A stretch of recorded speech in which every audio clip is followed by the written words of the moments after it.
Hey, this is Chris Brown speaking from Tudor House Immigration, and tonight I want to talk about the latest news from IRCC, which is the 2026 Immigration Levels Plan, which was released in the federal budget by the Liberal Party. And there's some major changes, some things to be really excited about, and some things to be cautious about in terms of the pathways available for permanent residency, in terms of people wanting to immigrate from outside Canada for the first time, what to look for, and how to go about it. So, without further ado, let's dive into it.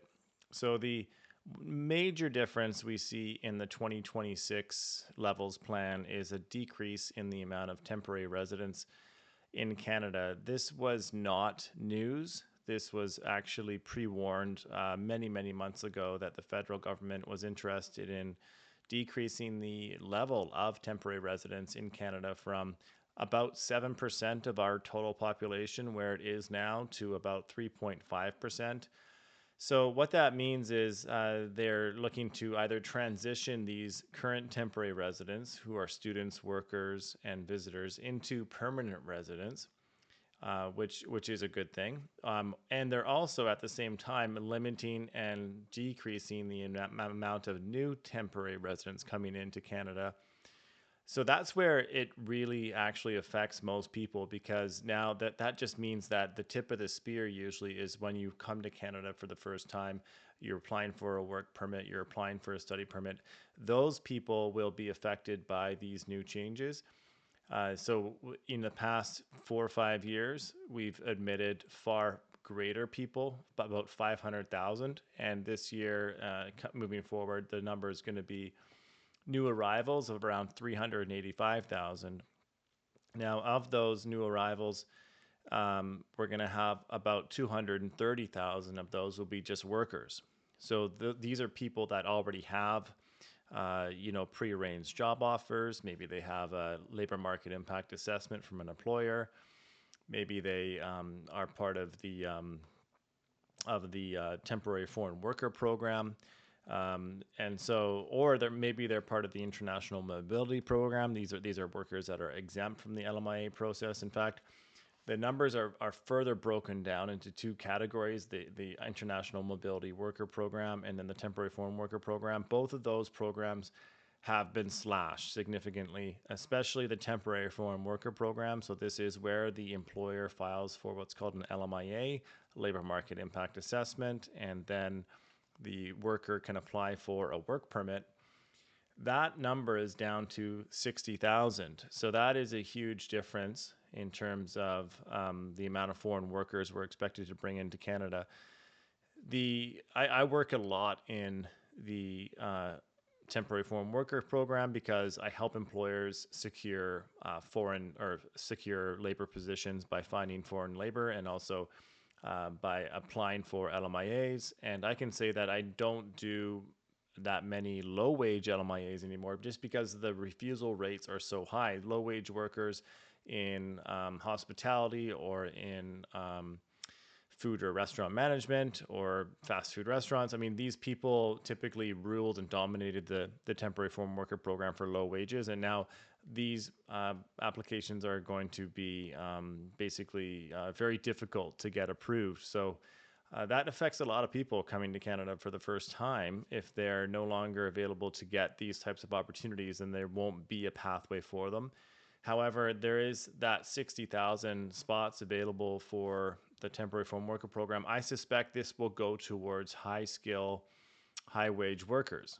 So there'd be strategically opportunities there as well. But the bigger number is 170,000 workers in the international mobility program. So these are people that are exempt from that temporary foreign worker aspect. They can have, for example, a study permit go into a work permit. So they go to a postgraduate work permit. This is a part of that international mobility program.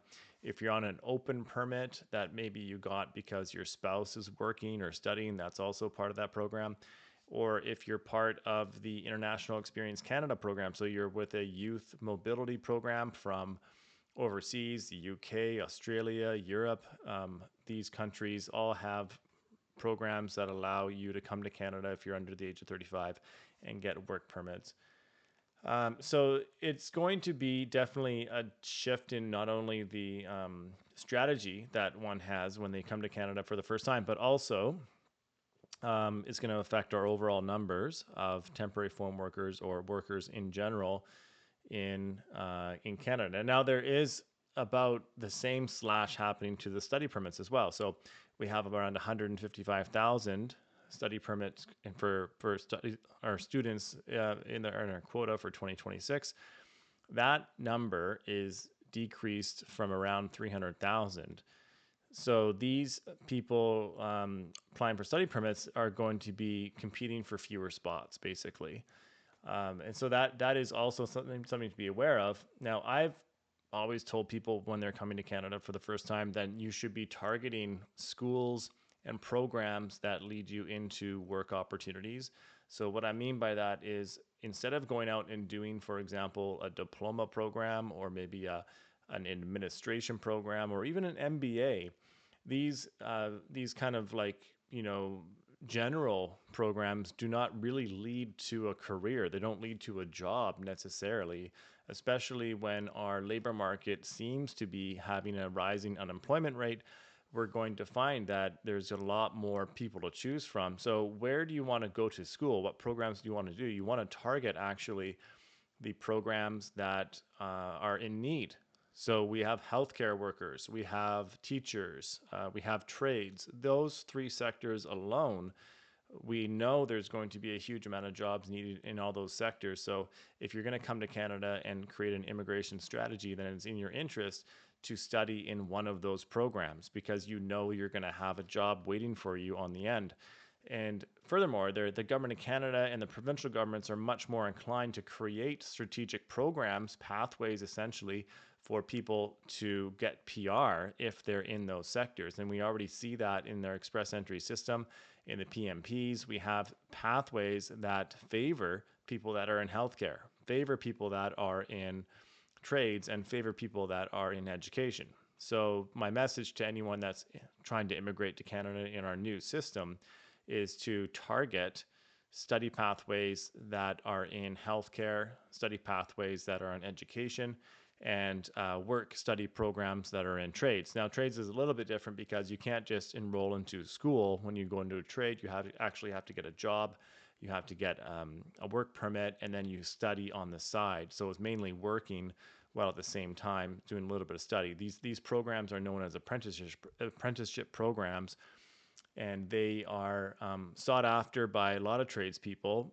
But I've known lots of employers to hire for these types of positions. And I think that a lot of people that are on work permits right now in Canada, it's wise for you to look into the trades if you already have a work permit to then go into one of these programs because they also will be targeted for permanent residence pathways in the future. So permanent resident targets. So now we're into the permanent resident side of things.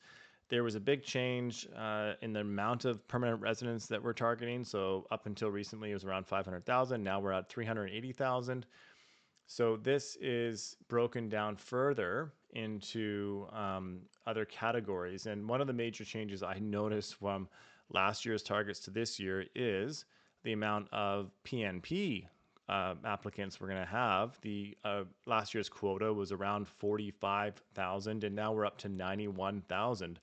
So this means people who are applying for permanent residency and already are in Canada, perhaps they have job offers from provinces. The provinces will control their own numbers and their pathways for these PNP programs. In BC, where I live, the BC Provincial Nominee program is the program that's used to, carve out pathways for permanent residency for people who are in BC who have job offers. That whole program was closed for all of 2025. And so to be reopened again in 2026 with a larger quota than the year before it is a major big deal because it just means that they're going to start drawing again, selecting people who are in BC already with job offers. It's excellent news for workers in Canada who have skilled jobs already and who are already in Canada and have experiences. I mean, it's going to be competitive. Don't get me wrong. It's not going to be for everyone, but I can say that this is a great step in the right direction because it's going to bring our system back to normal and make it more accessible for a lot of people in the long run. So the increased numbers in the PNPs is definitely something to keep an eye on in 2026 to see when those programs reopen, because each province will decide when they want to reopen their PNPs and also what pathways they're going to target, right? So again, like the general theme would be healthcare, trades, and education. But then in that, there's also skilled workers, and the provinces ultimately get to decide now when they issue the invitations, how often they select, and what sectors they're going to target. So your best offense is always the best defense. You know, have your profiles ready to go, have yourself visible in these programs. Not everyone's going to be eligible because you, generally speaking, you need a job offer to be eligible for a program in the PNPs. You have to have a job offer from an employer in that province. And if you don't, then you're just not eligible for it. So that's one tricky part for a lot of people. But, you know, I'm telling my clients now to sort of get ready. Let's get the language tests done. Let's get the education credential assessments done, because it's time now to get ready for what's going to happen in 2026. We're going to see some more invites happening definitely in the PNPs. The other exciting part is the French draws. The French draws have been happening for the last year. In this year alone, it was the largest draw in express entry, and that's going to continue on. So if you're a French speaker, or if you're learning French, or if you had French long ago, then if you can continue that on and get to a high level, like a B2 level, then you're definitely going to have options for permanent residency in Canada, because that's here to stay 100%. There is also an increased number in the general draws for the federal high skilled worker kind of CEC draws. So these are people that have experience in Canada, work experience in Canada in a high skill position. That number there is 109,000. So that again is like, you know, exciting news. If you sort of spread out 109,000 between 12 months, it's going to be about 10,000 people per month. Um, well, not quite, but you know, maybe 8 or 9,000 per month. Now that is, you know, every 2 weeks, 3,500 people, you know, coming in through express entry. And those draws we haven't actually seen for a long time. Express entry is at an all-time high right now, with the cutoff score being at around 535 points. It's very difficult for anyone to qualify for that many points. So we need those scores to drop down. We need to start drawing people out of the pool so that we can normalize those scores back to where they should be, between 485 and 495, for example. So that's also exciting news. Family sponsorship is not really changing all that much. So if you're married to a Canadian citizen, or if you're in a relationship with a Canadian citizen, then you can still go down that pathway of permanent residency and apply for PR, whether you're in Canada, whether you're outside Canada, doesn't matter. They are bringing back the parent and grandparent class, but decreasing the quota down to 15,000. It was at 20,000 last time it opened. So I mean, that's sort of business as usual for the parents and grandparents class. And then refugees and humanitarian compassionate grounds are both decreasing as well. You know, they're targeting, you know, roughly around 20,000 protected persons in Canada. They're targeting around 1,000 humanitarian compassionate grounds cases in Canada. I mean, those are very like drop in the bucket. They're right now. There's a huge amount of people who've applied for both of those categories. So I mean, we're not surprised to see processing times for those pathways exceed many years in some cases. And then the other interesting part was the one-time transition of around 33,000 temporary residents into permanent residents. That is basically what we call the TR to PR pathway. When you take a worker or you take a student and you transition them directly through to permanent residency, there was a note in the budget that talked about it. It talked about accelerating this transition of up to 33,000 temporary workers to permanent residency in 2026 and 2027.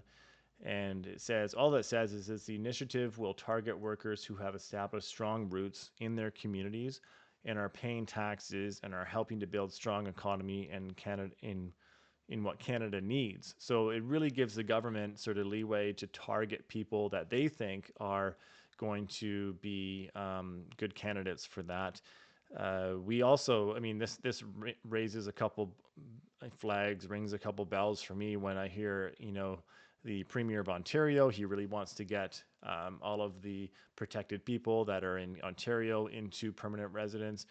There was mention many months ago about transitioning undocumented construction workers into direct PR pathways, or just construction workers in general.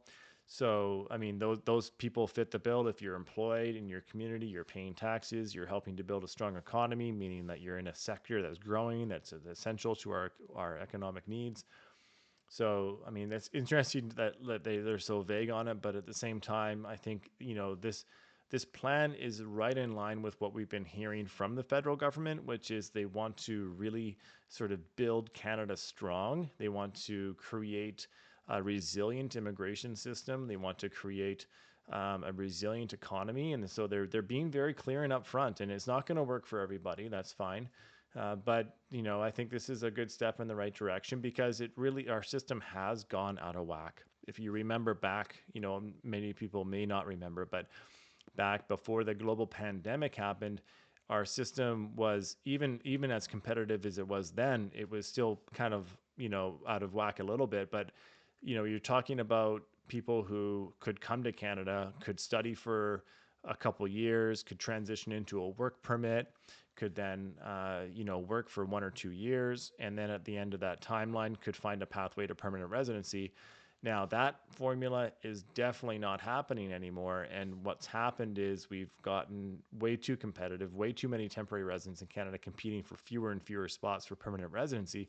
So unfortunately, the system has to reset. It has to go back to normal, and not everyone's going to have a chance to become a permanent resident.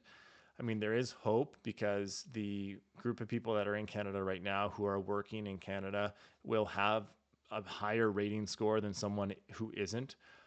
But essentially, the system is clear. The system is fair, and and it's based on skills immigration. It's not based on where you're from. It's not based on how.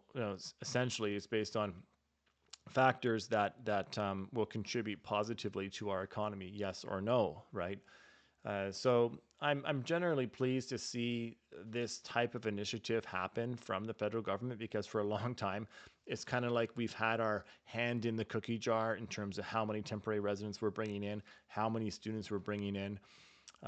And so now we're trying to reset the system, bring it back to normal, and without killing the economy at the same time, because immigration is a lifeblood of the economy. It doesn't matter what politics you lie on. You cannot argue with the fact that our population is a stagnant population. We're actually declining if we don't have immigration. Immigration is the only sole source of population growth in Canada. So if we're interested in obtaining more taxpayers, more people to work, more people to invest in our economies, you have to have a positive immigration growth.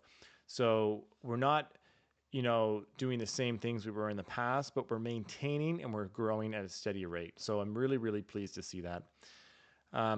So I hope that you enjoyed my review of the new immigration level plan for 2026. If you have a comment about this, if you want to leave me a message, then please do so in the section below, and I'll see you guys next time.